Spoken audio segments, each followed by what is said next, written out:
Hi everybody, Paul Cooper with Totes and Notes, and in this video we're going to cover a few documents that you'd need to fill out if you wanted to invest with us. The first one is the Investor Profile Questionnaire. It's a very basic document, just a few questions that we have to get out of the way so we can kind of see if we're going to be a good fit and if you're eligible to invest with us. So we've got some very basic information at the top, just your name, phone number, just kind of where you live, what you're currently doing for work, if you have anything, if you're running your own business, if you're retired or whatever, how long you've been there, if you've invested before and what type of investments you've invested in, what your adjusted gross annual income is and what it kind of has been and what it's trending towards. If you've invested in real estate before, we'd like to know what types of real estate, and then the next one is where is the funding coming from. We kind of need to know that source ahead of time because we want it to be a good source. Like credit card here, if you circle that, we're probably not going to want you to do that just because once those payments start eating you up, it's not going to work. Because remember, it's not a super long-term investment, but it's not like a 2-month investment. Your money's probably going to be tied up for a year to year and a half. It could be much less, but that's the average. And so we just want to make sure that you're doing it from a good source. And then if you're doing it from an IRA, we want to know what your custodian or who your custodian is. Because some people are easier to deal with, some of them just have more red tape. They're all generally pretty good though.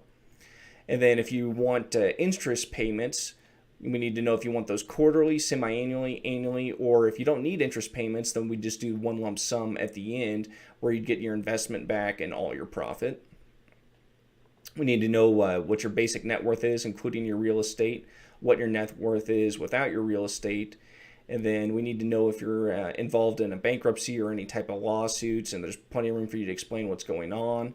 And then if you've had any type of real estate education and experience in the past, we'd like you to elaborate on that. And that's just this very basic form. If you need more space, it's not a big deal. You can always fill this out or email us more information if it ends up being a longer letter. No big deal there. And then the other documents that we would need from you would be proof of funds. And this generally needs to be a statement within the last 30 days. So like, let's say you're using your IRA, then it would just need to be an account balance for the last 30 days.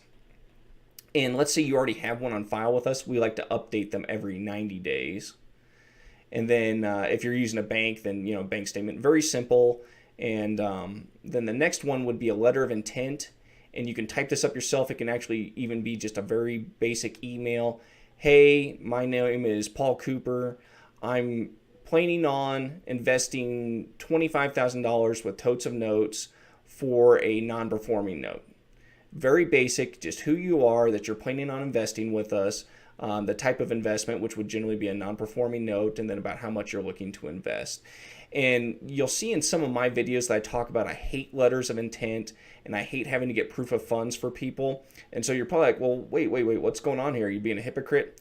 The whole reason that I do this is, one, to get rid of flakes. I've had a lot of people that say they want to invest, and when it comes time to fund things, they either don't have the money or they disappear.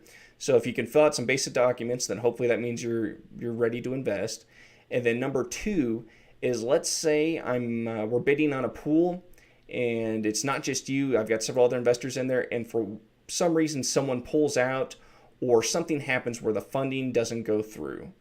Well, if I have all these letters of intent and then I have the proof of funds, it looks a lot better if I go back to the asset manager and be like, hey, sorry, this happened.